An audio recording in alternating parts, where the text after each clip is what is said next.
March 13th, 1962. Lyman Lemnitzer, chairman of the Joint Chiefs of Staff, presents a proposal to Secretary of Defense Robert McNamara, named Operation Northwoods.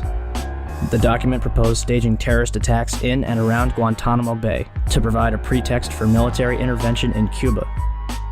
The plans included starting rumors about Cuba using clandestine radio, landing friendly Cubans inside the base to stage attacks, starting riots at the main gate, blowing up ammunition inside the base, starting fires, sabotaging aircraft and ships on the base, bombing the base with mortar shells, sinking a ship outside the entrance, staging funerals for mock victims, staging a terror campaign in Miami, Florida and Washington, D.C., and finally, destroying a drone aircraft over Cuban waters. The passengers, federal agents in reality, would allegedly be college students on vacation. A plane at Eglin Air Force Base would be painted and numbered as a duplicate of a registered civil aircraft belonging to a CIA front in Miami. The duplicate would be substituted for the real plane and loaded with the passengers. The real plane would be converted into a drone. The two planes would rendezvous south of Florida. The passenger-laden plane would land at Eglin Air Force Base to evacuate its passengers and return to its original status. The drone would pick up the scheduled flight plan and, over Cuban waters, transmit a Mayday signal before being blown up by remote control. The plan is rejected by McNamara, and President John F. Kennedy personally removes Lemnitzer as chairman of the Joint Chiefs of Staff. December 1st, 1984. A remote-controlled Boeing 720 takes off from Edwards Air Force Base and is crash-landed by NASA for fuel research. Before its destruction, the plane flew a total of 16 hours and 22 minutes, including 10 takeoffs, 69 approaches, and 13 landings. August 1997. The cover of FEMA's Emergency Response to Terrorism depicts the World Trade Center in crosshairs. February 28, 1998. The Global Hawk, Raytheon's unmanned aircraft vehicle, completes its first flight over Edwards Air Force Base in California at an altitude of 32,000 feet, cruising altitude for a commercial jetliner. 1999. NORAD begins conducting exercises in which hijacked airliners are flown into the World Trade Center and the Pentagon. June 2000. The Department of Justice releases a terrorism manual with the World Trade Center in crosshairs. September 2000. The Project for a New American Century, a neoconservative think tank whose members include Dick Cheney, Donald Rumsfeld, Jeb Bush, and Paul Wolfowitz, releases their report, entitled Rebuilding America's Defenses. In it, they declare that the process of transformation, even if it brings revolutionary change, is likely to be a long one, absent some catastrophic and catalyzing event, like a new Pearl Harbor. October 24th, 2000. The Pentagon conducts the first of two training exercises called Moscow, which simulate a Boeing 757 crashing into the building.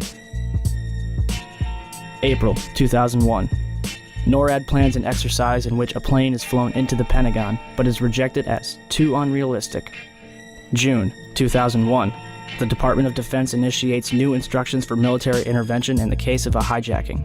It states that for all non-immediate responses, the Department of Defense must get permission directly from the Secretary of Defense.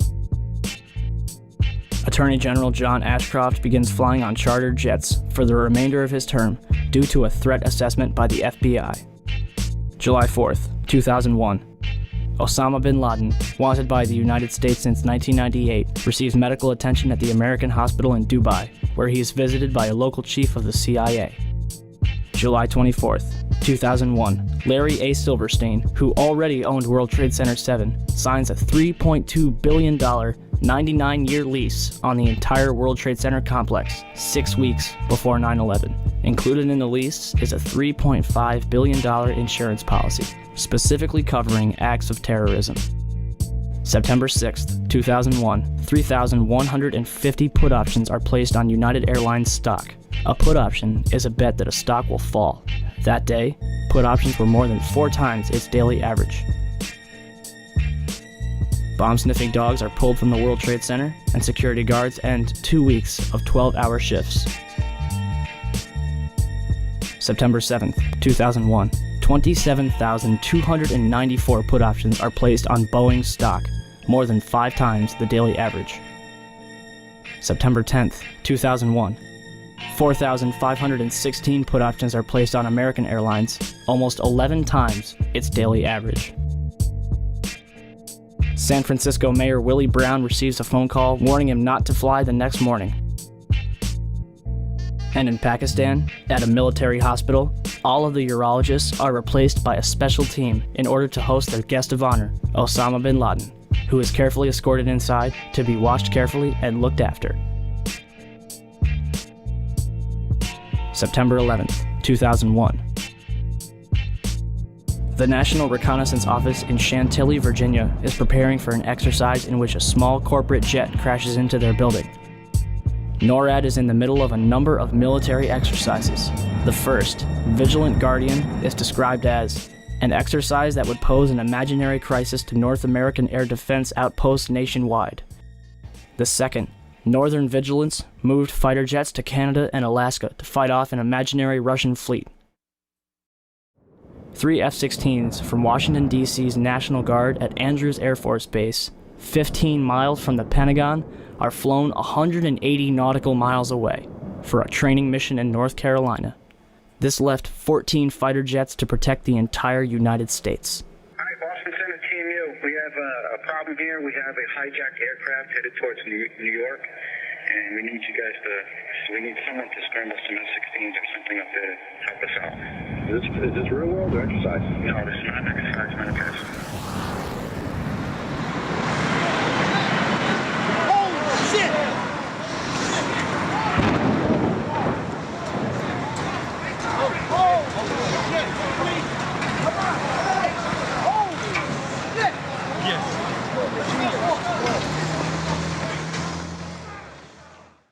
The first question I have is basically to get from you a sense of how you would rate the American media in their coverage of the events of the attack last September. Well, let's see. Shamefully is a word that comes to mind. This just in, you are looking at obviously a very disturbing live shot there. That is the World Trade Center, and we have unconfirmed reports this morning that a plane has crashed into one of the towers of the World Trade Center. But overall, the American journalism was cowed and intimidated by this massive flag sucking, this patriotic orgy. You know, if you criticize the president, it's unpatriotic and there's something wrong with you, you may be a terrorist. So in that sense, Hunter S. Thompson, there's not enough room for dissenting voices? Well, there's plenty of room. There's just not enough people are willing to take the risk. Jim, I don't know whether we've confirmed that this was an air crash, or to be more specific, some people said they thought they saw a missile. There was definitely a blue logo. It was like a circular logo on the front of the plane. It definitely did not look like a commercial plane. I didn't see any windows on the sides. Mark, if what you say is true, those could be cargo planes. You said you didn't see any windows in the side? I didn't see any windows on the side. It was not a normal flight that I've ever seen at an airport. It was a plane that had a blue logo on the front, and it did not look like it belonged in this area. It's just sort of a herd mentality, a lemming-like mentality. If you don't go with the flow, you're anti-American and therefore a suspect. This is as close as we can get to the base of the World Trade Center. You can see the firemen assembled here, the police officers, FBI agents, and you can see the two towers. A huge explosion now, raining debris on all of us. We better get out of the way.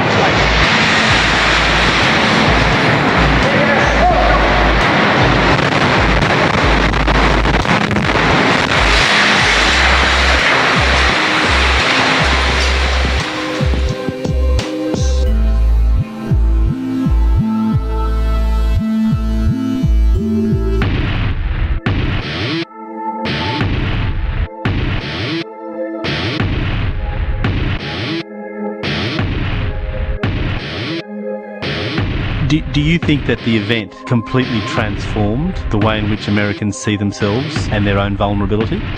No, the event by itself would not have done that.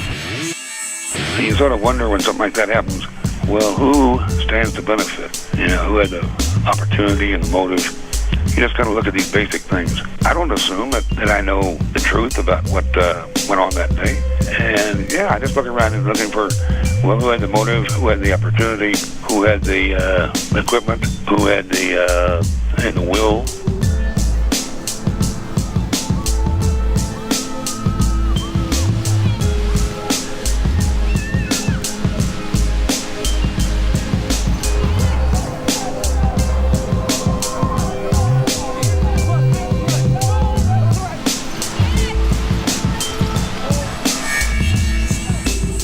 I spent enough time on the inside of, well, the White House, and I've been in, campaigns, and I've known enough of the people who do these things to know that the public version of the news of an event is never really what happened. And these people, I think, are willing to take that even further.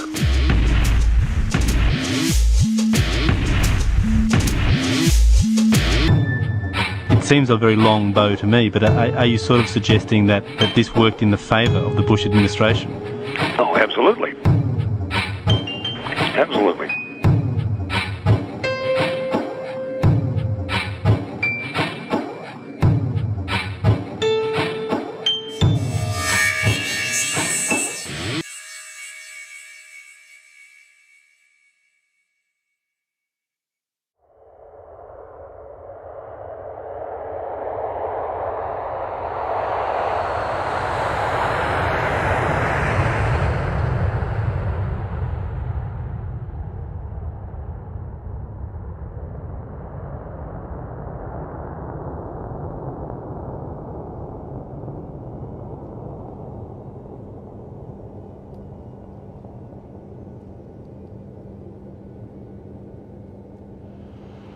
(9:38), Arlington, Virginia.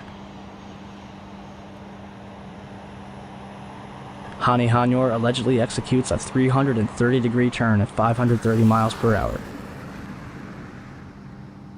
descending 7,000 feet in 2.5 minutes to crash American Airlines Flight 77 into the ground floor of the Pentagon. The airplane could not possibly have flown at those speeds which they said it did without going through what they call a high-speed stall. The airplane won't go that fast and start pulling those high G maneuvers at those bank angles. Its final approach took it directly across Interstate 395. Knocking light poles out of the ground and bouncing off of the lawn before impact. First, let's meet Hani Hanyor. Hanyor had come to Freeway Airport in Bowie, Maryland 1 month earlier seeking to rent a small plane.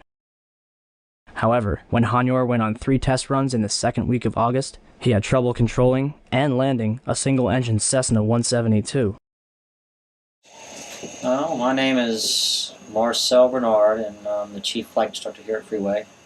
Hani Hanyor, well, basically what happened with him is he showed up at the airport and wanted to get checked out in the aircraft. See, he was already certified. He didn't come to us for flight training. Yeah, he already had a pilot's license. He had already earned his private instrument commercial at a school in Arizona, and I don't remember the name of the school, but already had certificates in hand. And we sometimes occasionally have pilots that come to us that don't want flight training but just want to rent our aircraft. Which is the case of Hani Hanyor. This was the case with Hani. He wanted to get checked out, as we call it, to rent our aircraft. And our insurance requires that he flies with one of our instructors to be found competent to rent. And that was the process that he was going through. The consensus was that he was very quiet, average or below average piloting skills. English was very poor. So I don't know where to. That's about the best description I can give you for his demeanor at that time. Very, uneventful from our perspective. Regardless, air traffic controllers at Dulles International Airport that were tracking Flight 77 all thought that it was a military plane. Second, the light poles. On November 22, 2004, a private jet en route to Houston to pick up George Bush Sr. clipped a single light pole and crashed a minute away from landing at Houston's Hobby Airport. The wing ripped off upon impact, scattering debris over 100 yards. And yet, Flight 77 managed to tear 5 light poles completely out of the ground without damaging either the wings or the light poles themselves. Instead, they seem to have just popped out of the ground. Third, you only have to look at the photos from that day to realize that whatever hit the Pentagon did not bounce off the lawn. If Flight 77 had crash landed and skidded into the Pentagon, it would have looked like this.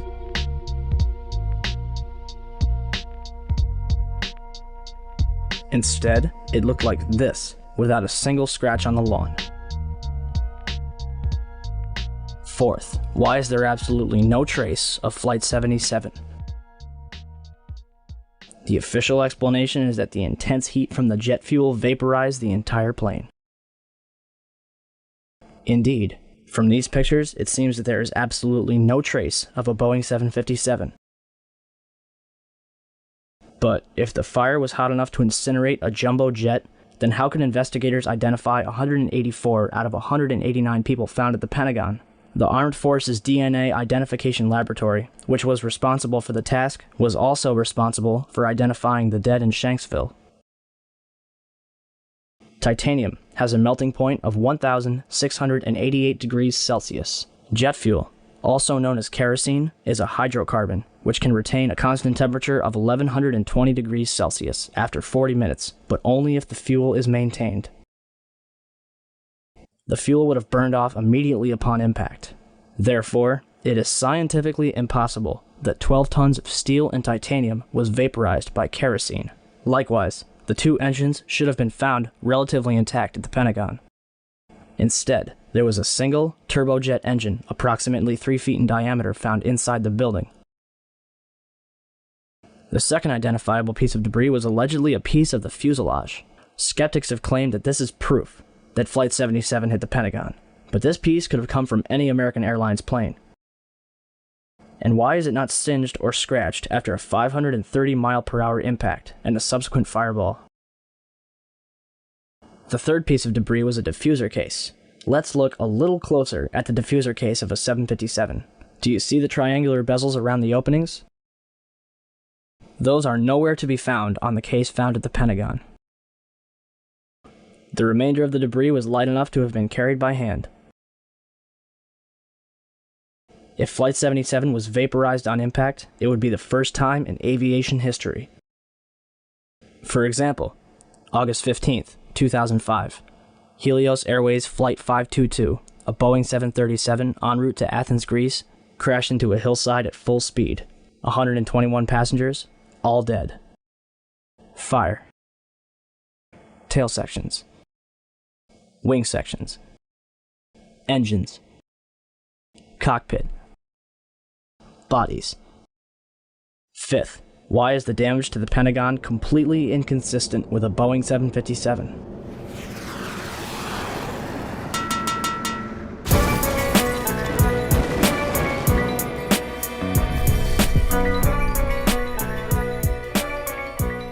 These photos were taken before the roof of the outer ring had collapsed. The only damage to the outer wall is a single hole, no more than 16 feet in diameter. A Boeing 757 is 155 feet long, 44 feet high, has a 124-foot wingspan, and weighs almost 100 tons. Are we supposed to believe that it disappeared into this hole without leaving any wreckage on the outside? Why is there no damage from where the wings, or the vertical stabilizer, or the engines would have slammed into the building? Remember how big the engines were? If 6 tons of steel and titanium slammed into the Pentagon at 530 miles per hour, they would bury themselves inside the building, leaving 2 very distinct imprints. And yet, the only damage on the outside of the Pentagon is this single hole, with no damage from where the engines would have hit. Why are the windows next to the hole completely intact? Why are the cable spools directly in front of the hole completely untouched? And as for the inside of the Pentagon, there's another hole, approximately 16 feet in diameter, found on the other side of the C-ring, 3 rings from the impact. For that hole to have been caused by Flight 77, the Boeing would have had to smash through 9 feet of steel-reinforced concrete. The nose of a commercial airliner is composed of lightweight carbon. This is what usually happens to the nose of a commercial airliner in a plane crash. If the nose caused this hole, where's the rest of the debris from the plane? So what could blow a 16-foot hole in the outer ring of the Pentagon, smash through 9 feet of steel-reinforced concrete, and leave another 16-foot hole? A cruise missile. This is what Slobodan Milosevic's residence in Belgrade looked like after a Tomahawk cruise missile had hit it. See any similarities? Sixth, the eyewitnesses. Some saw a huge 100-ton commercial airliner. To a standstill, and I looked off. Looked out my window. I saw this plane, a jet, American Airlines jet, coming. Some saw a small 8 to 20 passenger commuter plane. So what looked to be maybe a 20-passenger corporate jet, no markings on the side, coming in at a shallow angle like it was landing right into the side of the Pentagon. And some saw a United States military helicopter. He said that he saw a helicopter circle the building. He said that it appeared to be a U.S. military helicopter and that it disappeared behind the building where the helicopter landing zone is, and that he then saw a fireball go into the sky. So who's telling the truth? Take this into consideration. April Gallup was working in the Pentagon's west side when it was hit. In Jim Mars's book, Inside Job, April claims, while in the hospital, men in suits visited her more than once. They never identified themselves or what agency they worked for. They didn't tell her what to say, just made suggestions. For example, to take the compensation money and shut up. They also kept insisting that a plane hit the building. They repeated this over and over. But I was there, and I never saw a plane, or even debris from a plane. I figured this story is to brainwash people. So if a Boeing 757 didn't hit the Pentagon, then what did? Eyewitnesses inside and outside the building were thrown to the ground by what they described as a shockwave.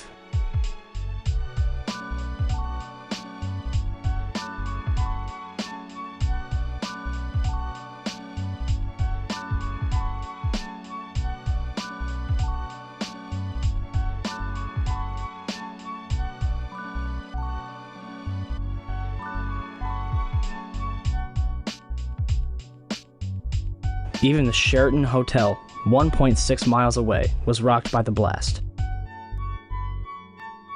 A number of military personnel at the Pentagon specifically mentioned smelling cordite.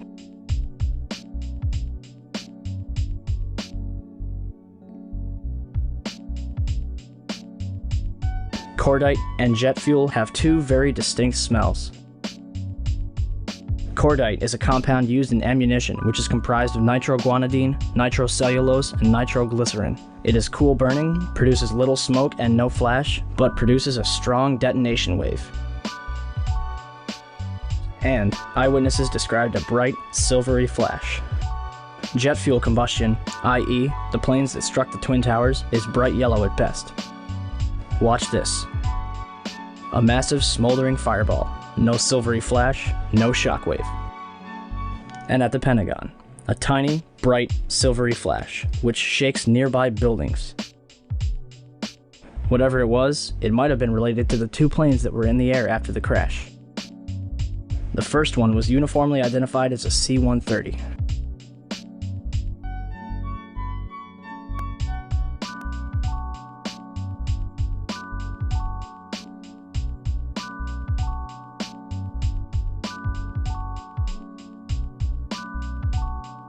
The second plane was an unmarked white plane flying over Washington, D.C.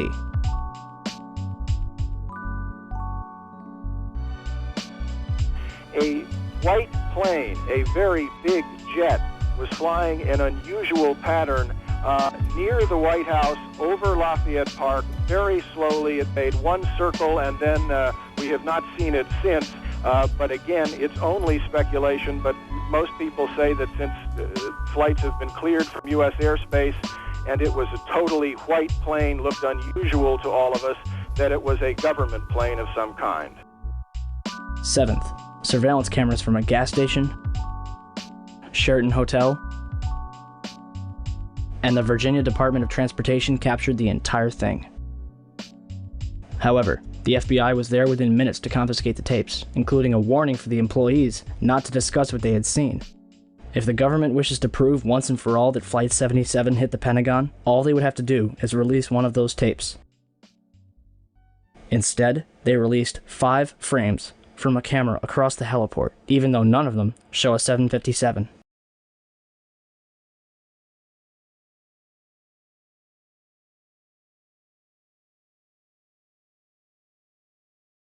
And is it merely a coincidence that the Pentagon was hit in the only section that was renovated to withstand that very same kind of attack? And that Donald Rumsfeld was safe in his office on the opposite end of the building? If the government has nothing to hide, why are they so afraid to answer a few questions or release a few videos?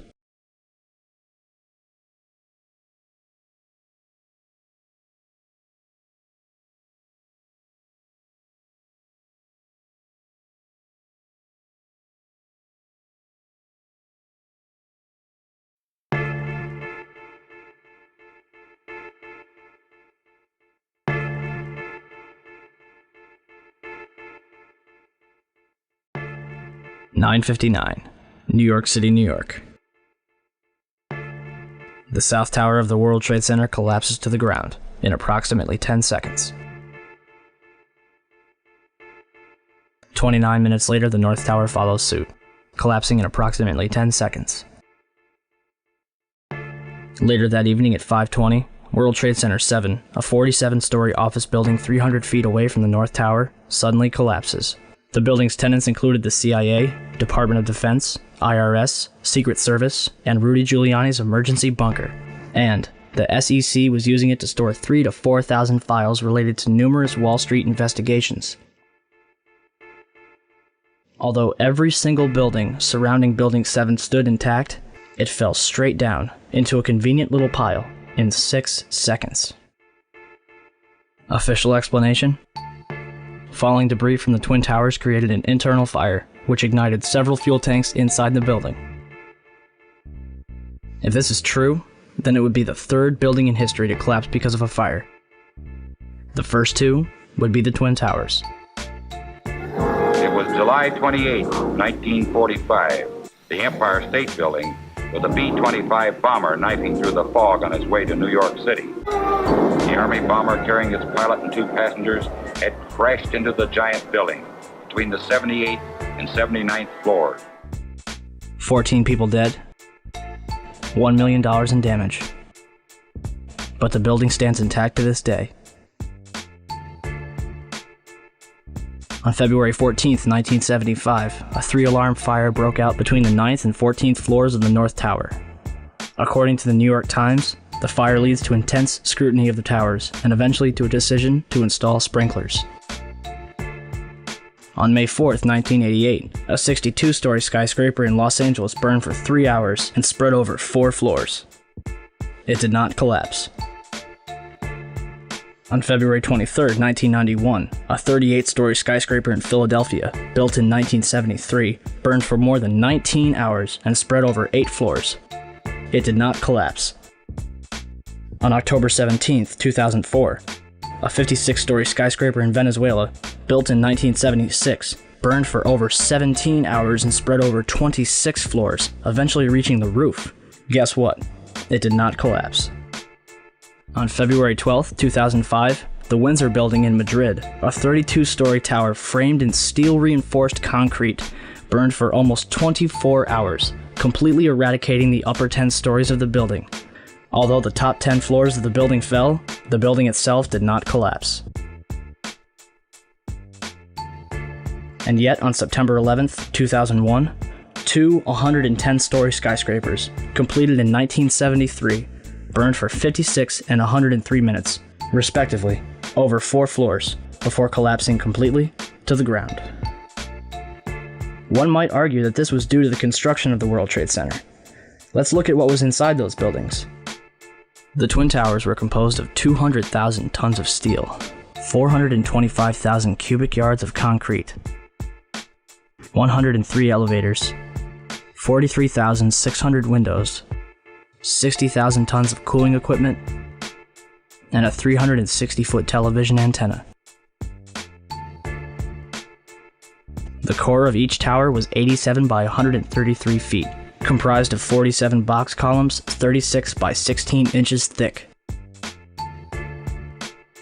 The North Tower was completed in 1970, standing at 1,368 feet tall, and the South Tower was completed in 1973, clocking in at 1,362 feet tall, making them the tallest buildings in the world until the Sears Tower was completed in 1974. And to think, the government would have us believe that these massive structures were destroyed by 10,000 gallons of jet fuel. However, eyewitnesses, video footage, and a little common sense quickly refutes that claim.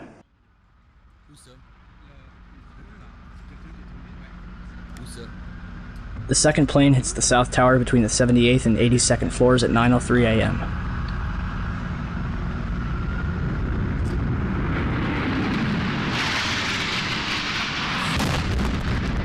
Barely hitting the southeast corner, the majority of the jet fuel exploding outside in a massive fireball. Yet, this tower collapses first, even though the north tower was hit straight on and had already been burning for 18 minutes longer. Galileo's law of falling bodies calculates the time in which an object will travel a certain distance in complete freefall. The south tower was 1,362 feet tall. 1362 equals 16.08 times 84.7, or 9.2 seconds.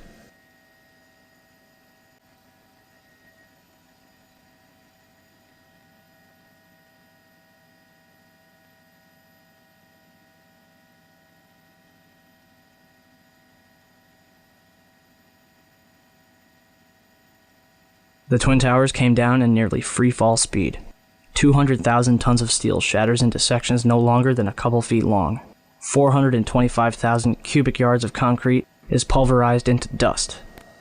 Thousands of lives are extinguished instantly. So what brought down the World Trade Center? Let's ask the experts. Van Romero, Vice President for Research at New Mexico Institute of Mining and Technology.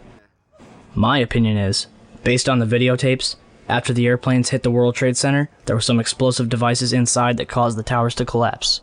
The collapses were too methodical to be a chance result of airplanes colliding with the structures. 10 days later, certainly the fire is what caused the building to fail. Why would Romero change his mind so suddenly? Hyman Brown, civil engineering professor and the World Trade Center's construction manager. It was over-designed to withstand almost anything, including hurricanes, high winds, bombings, and an airplane hitting it. Although the buildings were designed to withstand a 150-year storm and the impact of a Boeing 707, jet fuel burning at 2,000 degrees Fahrenheit weakened the steel. Kevin Ryan, Underwriters Laboratories, the company that certified the steel that was used in the World Trade Center, in a letter to Frank Gale of the National Institute of Standards and Technology. We know that the steel components were certified to ASTM E119. The time temperature curves for this standard required the samples to be exposed to temperatures around 2,000 degrees Fahrenheit for several hours, and as we all agree, the steel applied met those specifications. Additionally, I think we can all agree that even unfireproof steel will not melt until reaching red-hot temperatures of nearly 3,000 degrees Fahrenheit. Why Dr. Brown would imply that 2,000 degrees Fahrenheit would melt the high-grade steel used in those buildings makes no sense at all. This story just does not add up. If steel from those buildings did soften or melt, I'm sure we can all agree that this was certainly not due to jet fuel fires of any kind, let alone the briefly burning fires in those towers.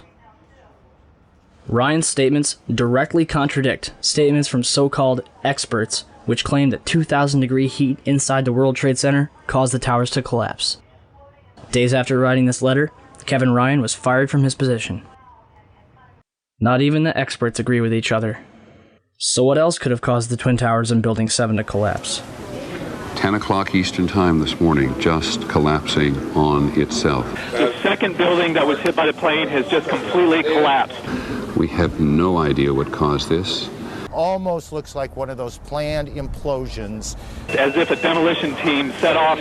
When you see the old demolitions of these old buildings, it folded down on itself and it is not there anymore. If you wish to bring anybody who's ever watched a building being demolished on purpose knows that if you're going to do this, you have to get at the under infrastructure of a building and bring it down. We heard another explosion, and I'm assuming that's the one that came from the lower level, since there were two. And I said, right, because it was like 18 minutes apart. Well, this is the first explosion, and there was a second explosion in the same building. There were two explosions. Okay. Federal agencies that were down there do believe that there was some sort of explosive device somewhere else besides the planes hitting. NBC's Pat Dawson is close to the scene of that attack. Pat? Just moments ago, I spoke to the chief of safety for the New York City Fire Department. Chief Albert Turry, he received word of the possibility of a secondary device, that is another bomb going off. He tried to get his men out as quickly as he could, but he said that there was another explosion which took place. And then an hour after the first hit here, with the first crash that took place, he said, there was another explosion that took place in one of the towers here. He thinks that there were actually devices that were planted in the building. The second device he speculates, was probably planted in the building. There were 2 or 3 similar huge explosions, and the building literally shook. You literally shook at the base of this building. First one and then the other, some say after secondary explosions. A big explosion happened. All of a sudden the elevator blew up, smoke. I dragged the guy out, his skin was hanging off, and I dragged him out and I helped him out of to the ambulance. Just got out of the tunnel and it blew. The subway tunnel? Yeah. Collapsed. 5 blocks from the World Trade Center. And we were standing here when there was some sort of collapse or explosion. Do you know if it was an explosion or if it was a building collapse? To me, it sounded like an explosion. When I tried to save people, in the moment we heard a big explosion coming down. Everything just went black. Everything came down, glass started popping. People got hurt, stuff went on top of them, and it was a big explosion and everything got dark, real dark, like snow. The FBI is here, as you can see. They had roped this area off. They were taking photographs and securing this area just prior to that huge explosion that we all heard and felt. At 10:30, I tried to leave the building, but as soon as I got outside, I heard a second explosion and another rumble and more smoke and more dust. I ran inside the buildings, the chandelier shook, and again, black smoke filled the air. Within another 5 minutes, we were covered again with more silt and more dust. And then a fire marshal came in and said we had to leave because if there was a third explosion, this building might not last. Ginny Carr was attending a business meeting on the 36th floor of One Liberty Plaza, across the street from the World Trade Center, and caught the entire first attack on tape. A second explosion can be heard 9 seconds after the crash.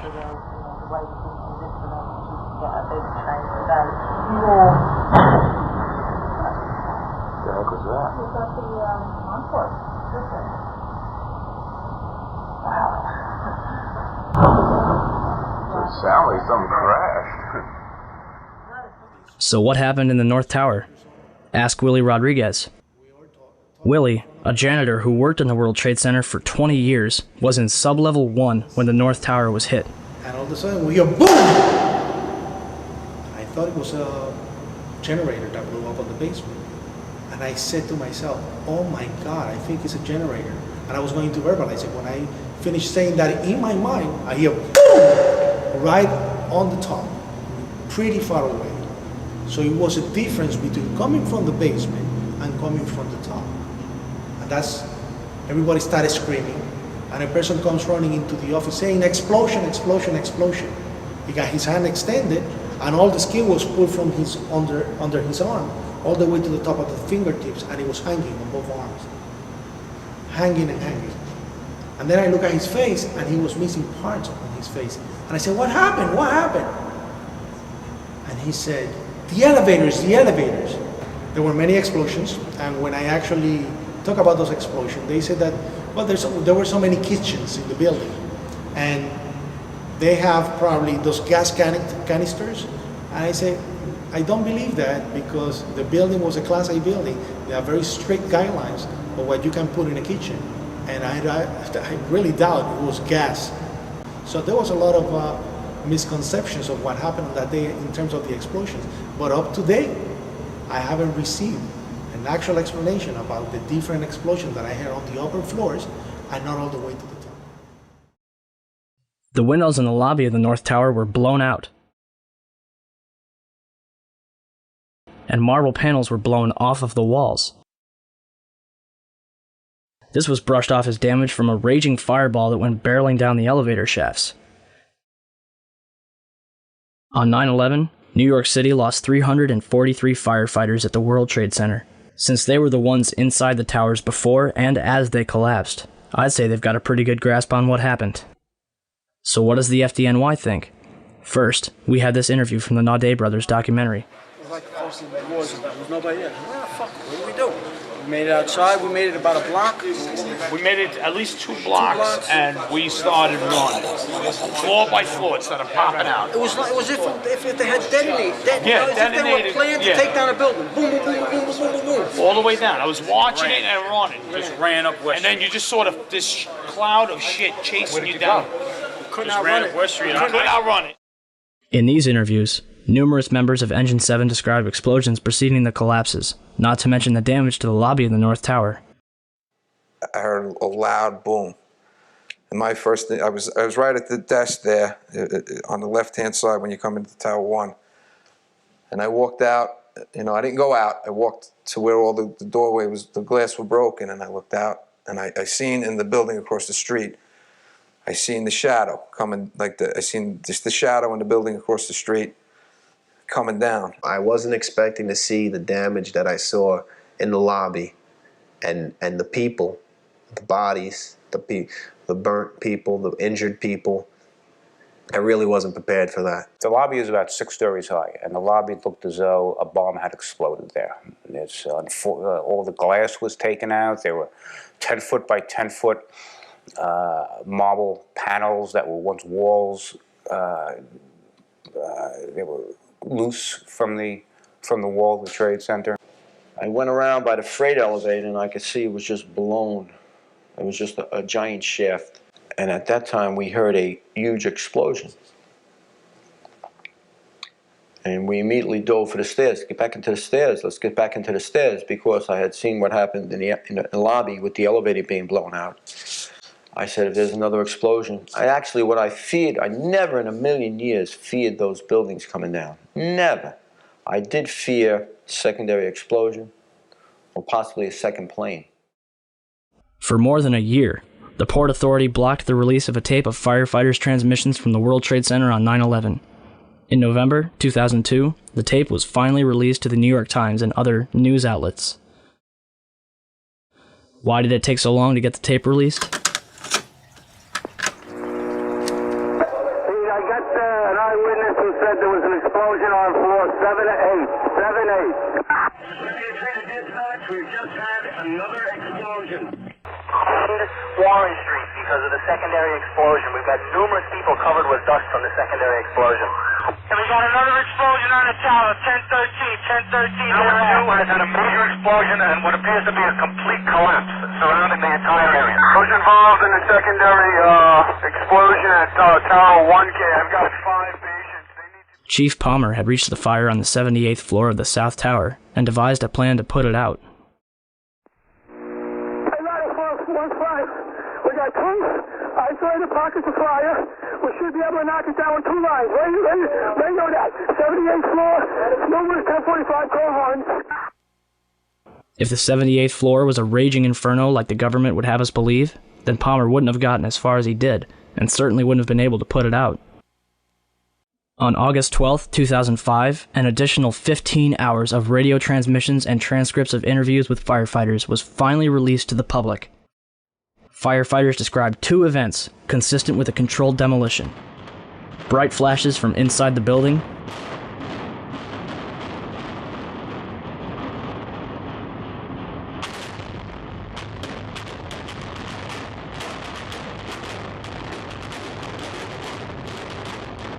and a number of crackling sounds before the buildings collapsed.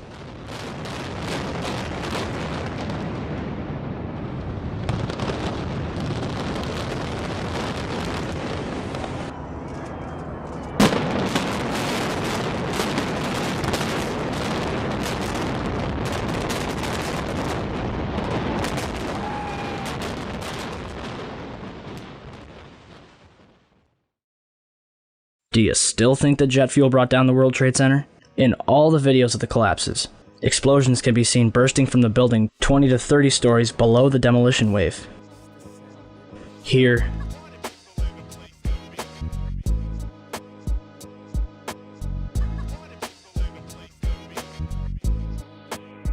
here,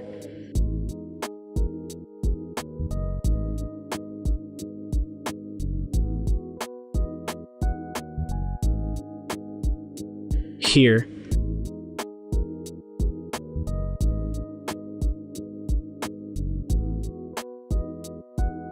here,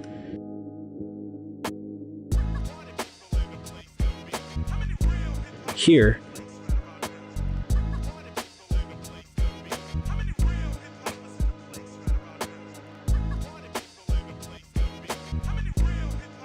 and here.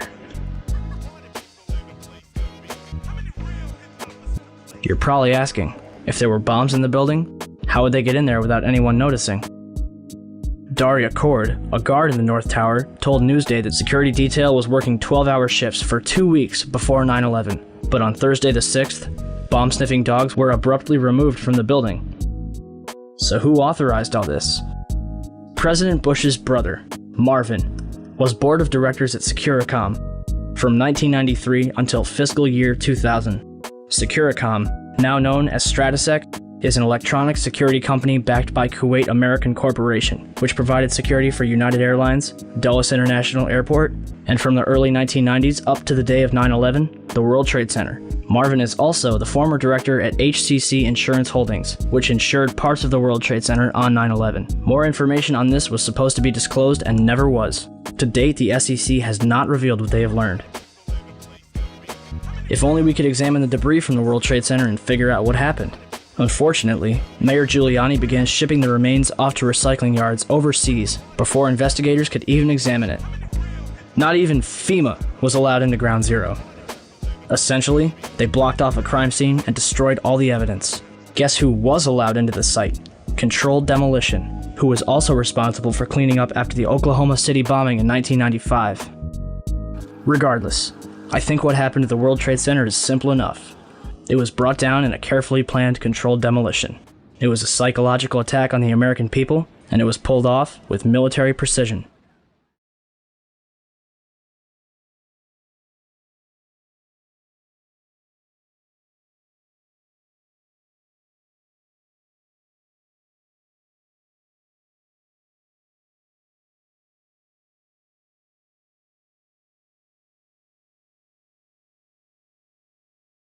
"10:06 a.m., Shanksville, Pennsylvania.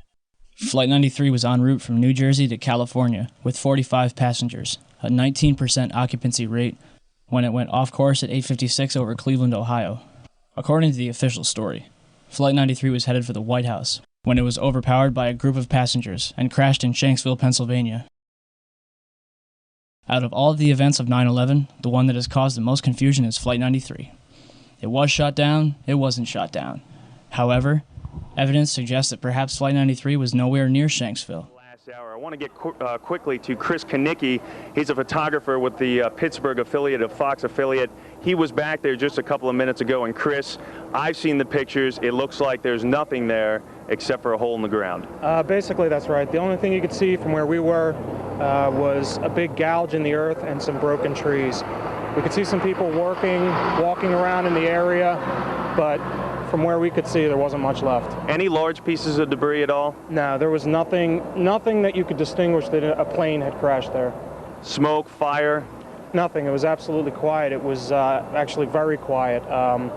Nothing going on down there, no smoke, no fire, just a couple of people walking around. They look like part of the NTSB crew walking around looking at the pieces. How big would you say that hole was? From my estimates, I would guess it was probably about 20 to 15 feet. Long and probably about 10 feet long or 10 feet wide. What could you see on the ground, if anything, other than dirt and ash? And you couldn't see anything. You could just see dirt, ash, and people walking around, broken trees. You're more familiar with it. Wally Miller, a Somerset County coroner, told the Houston Chronicle, "It looked like somebody just dropped a bunch of metal out of the sky." In the Washington Post, "It looked like someone took a scrap truck, dug a 10-foot ditch, and dumped trash into it."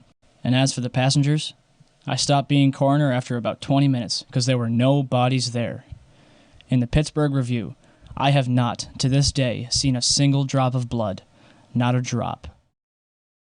It would seem that, on one day, for the second time in history, an entire plane, along with its passengers, disappeared upon impact.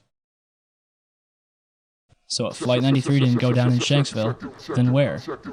You ready for this? Cleveland.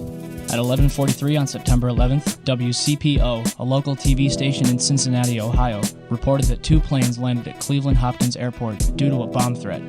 United Airlines identified one of the planes as Flight 93. Are you confused? Well, it gets better. Check it out. At approximately 10 a.m., Cleveland Hopkins Airport was evacuated amidst rumors that a hijacked plane was going to land. Passengers had to leave, but couldn't drive. They had to walk or hitchhike. Buses weren't allowed to leave. People were sent home. According to Associated Press and local Ohio papers, one plane landed at approximately 10:45. But Delta Airlines confirmed that their plane, Delta 1989, landed in Cleveland at 10:10. Therefore, Flight 93 landed at Cleveland at approximately 10:45. Authorities searched Delta 1989 for over 2 hours, and passengers were questioned individually. The plane dealer reported that the plane was evacuated at 12:30. But the Akron Beacon reports that a plane was evacuated at 11:15, which would make that Flight 93. Mayor White reported that the plane had 200 passengers. But a passenger from Delta 1989 described 60 or so passengers. So at 11:15, 200 or so passengers were released from Flight 93. The passenger from Delta 1989 states that she was taken into FAA headquarters. But other reports say that passengers were brought into the NASA Glenn Research Center, located near the west end of the airport, which had already been evacuated. So, to sum up, Delta 1989 landed at 10:10, was evacuated at 12:30, almost 2.5 hours later, and 69 passengers were taken to FAA headquarters. Flight 93 landed at 10:45 and evacuated within a half hour. 200 or so passengers quickly taken to an empty NASA research center. Why did it take 140 minutes to evacuate 69 passengers when 200 were evacuated in a half hour? We can assume that the passengers from Delta 1989 are safe somewhere. The question remains, what happened to the 200 or so passengers from Flight 93? It's interesting to note that the combined total of all the passengers from all 4 flights is 198, or 243, depending on who you ask. We may never know what really happened to Flight 93, but we do know what didn't happen.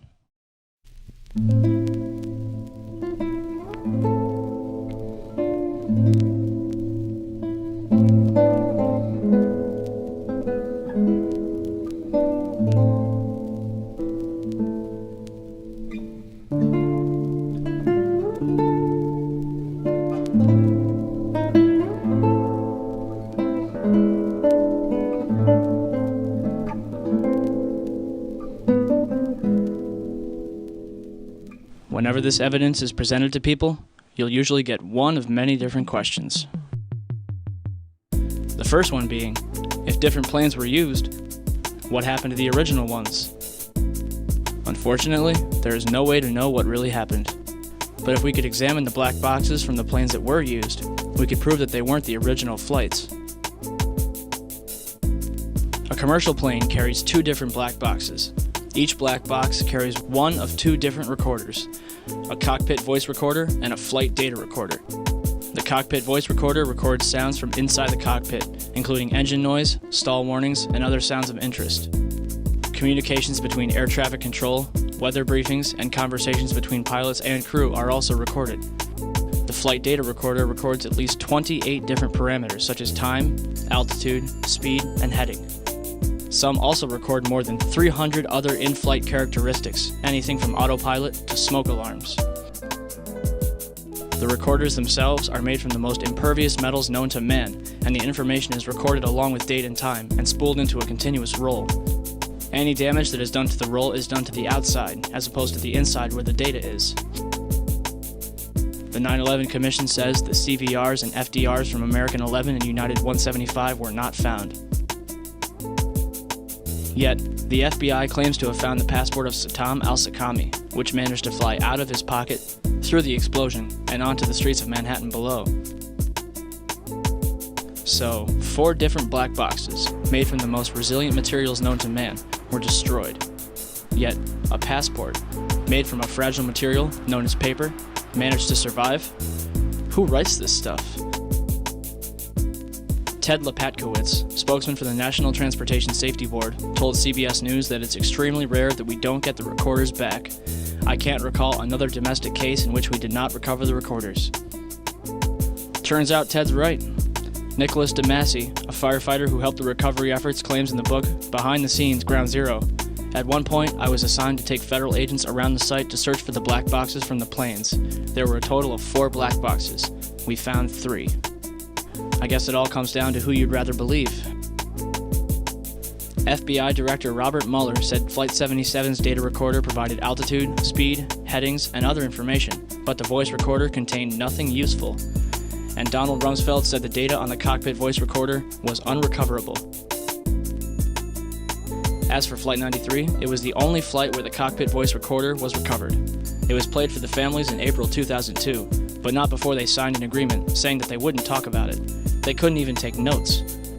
And for some reason, the last 3 minutes of the tape was unaccounted for. The FBI had no explanation for the discrepancy. Why would the 9/11 Commission tell us Flight 11 and 175's recorders weren't found?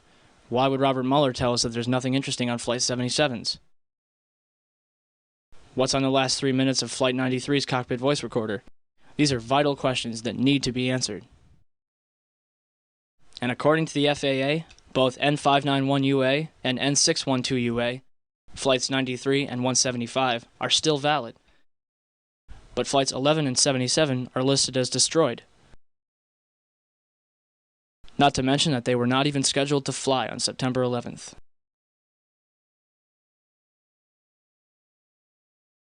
Next, what about the cell phone calls? For starters, the calls themselves are extremely peculiar. Most of them are only a couple sentences long before the callers end the conversation, only to call back later. Flight attendant Betty Ong allegedly placed a call from Flight 11. According to the 9/11 Commission, although the conversation lasted 23 minutes, only 4.5 minutes was recorded. I can't hear you. Sure. What is your name? Okay, my name is Betty Ong. I'm number 3 on Flight 11. Okay. And the cockpit is not answering their phones. And there's somebody stabbed in business class, and we can't breathe in business class. Somebody's got mace or something. Okay. Our number 1 got stabbed. Our purser is stabbed. Nobody knows who stabbed who, and we can't even get up to business class right now because nobody can breathe. Our number 1 is stabbed right now. Okay.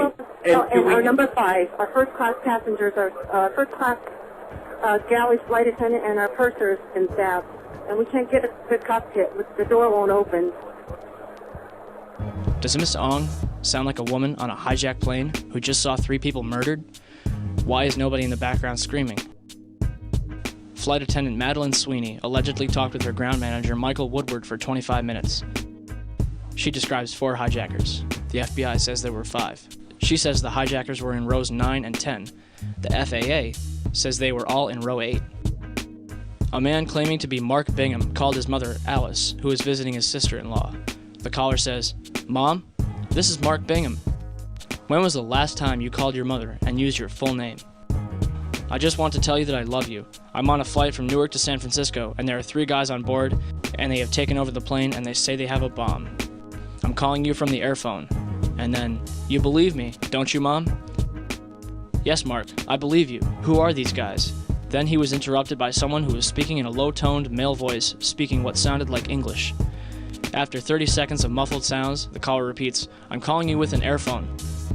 His mother asks him again, "Who are these guys?" After another pause, he returns and asks again, "You believe me, don't you, Mom?" There was another pause, and the phone just trailed off. But to be honest, none of that matters. Why? Because none of these calls could have possibly taken place. Key Dudney of Physics911.net conducted some research of his own. In an experiment called Project Achilles, he took a series of cell phones onto a Cessna 172 and flew up to 8,000 feet. At 4,000 feet, he had a 0.4 success rate. At 8,000 feet, he had a 0.1 success rate. For 32,000 feet, cruising altitude for a commercial airliner, he calculated a 0.006 success rate, less than 1 in 100th of a chance. Don't believe me? Even American Airlines has put their foot in the government's mouth. On July 15, 2004, passengers aboard a commercial American Airlines flight were able to send and receive calls from their cell phones as if they were on the ground, thanks to a cell station that was installed into the plane. It worked great. I called the office, I called my wife, I called a friend in Paris. They all heard me great, and I could hear them loud and clear. Why would Calcom and American Airlines spend thousands of dollars on this technology in 2004 when cell phones worked so well on September 11th, 2001? The cell phone calls were fake. No question about it. So how is it possible to fake a person's voice? In 1999, the Los Alamos Laboratory in New Mexico revealed their voice morphing technology. General Carl W. Steiner, the former Commander-in-Chief of United States Special Operations, declared on tape, "Gentlemen, we have called you together to inform you that we are going to overthrow the United States government." Another example was Colin Powell saying, "I am being treated well by my captors." With just a 10-minute recording of somebody's voice, they were able, in almost real time, to clone someone's speech. Steiner was so impressed, he asked for a copy.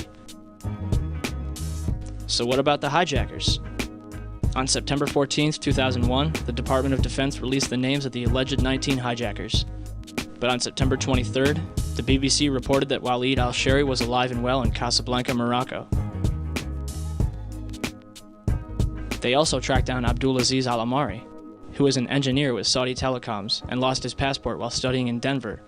In the same article, FBI Director Robert Mueller admitted that the identity of several of the hijackers is in doubt. So how many hijackers turned up alive? At least 9 of them. Wael M. al-Shari is alive and well. Mohand al-Shari is alive in Saudi Arabia. Khaled al-Madar is a computer programmer in Mecca. Salem al-Hazmi works at a chemical plant in Yanbo, Saudi Arabia. Saeed al-Ghamdi is training to be a pilot in Tunis. Ahmed al-Nami is an administrative supervisor for Saudi Airlines. We already covered Waleed and Abdulaziz. And last but not least, Mohammed Atta's father claimed to receive a phone call from his son on September 12th. On September 20th and 27th, Mueller admitted on CNN that there is no legal proof to prove the identities of the hijackers.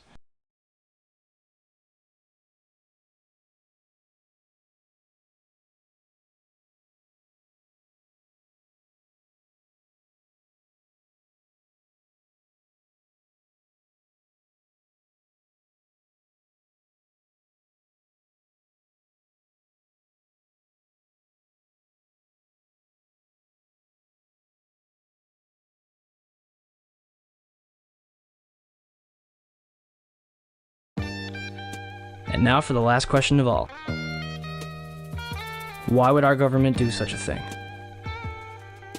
I hope you're sitting down. First, we have Larry Silverstein, the man who purchased the World Trade Center in July 2001. After September 11th, Silverstein demanded $7.2 billion from his insurers, claiming that each plane counted as a separate act of terrorism. However, on December 6, 2004, the courts only reward him with $2.2 billion. Then we have the put options that were placed on United Airlines, American Airlines, and Boeing. According to the San Francisco Chronicle, more than $2.5 million has remained unclaimed.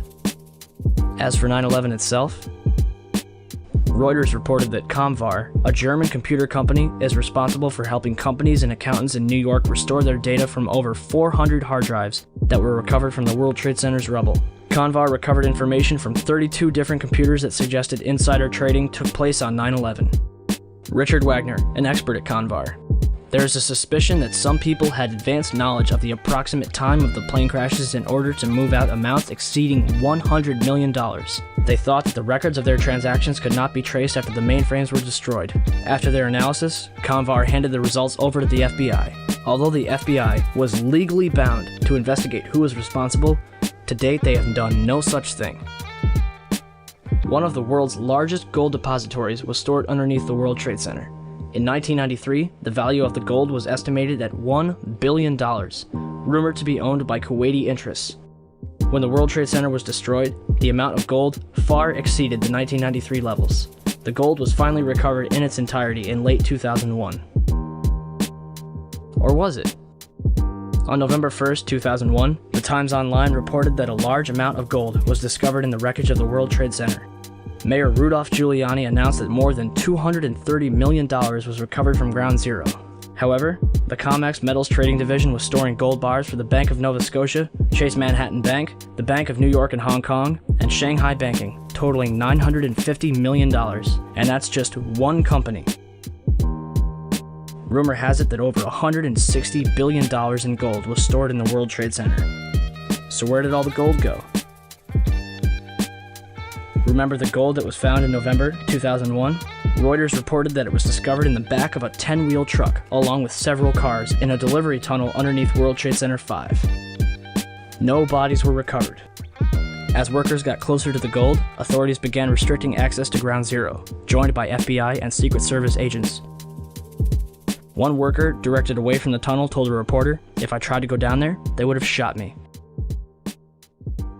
Heavy machinery operators and others worked under the watchful eye of more than 100 armed officers.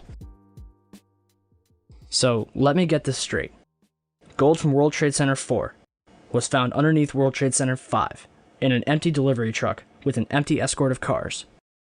I think it's safe to say that they were running away from the South Tower. The question is, how did they know to flee from their stash when not even the firefighters inside the South Tower expected it to collapse? $167 billion in gold. $200 million is found. And that's just the money. After September 11th, President Bush had and continues to have the power to do and say whatever he wants, all under the pretext of 9/11. The Patriot Act. The Department of Homeland Security. Afghanistan. Iraq. Got him. Good. Second one. Hit the other one. It's time for America to accept 9/11 for what it was. A lie which killed thousands of people, only in turn killing hundreds of thousands more to make billions upon trillions of dollars. Are you angry yet? You should be.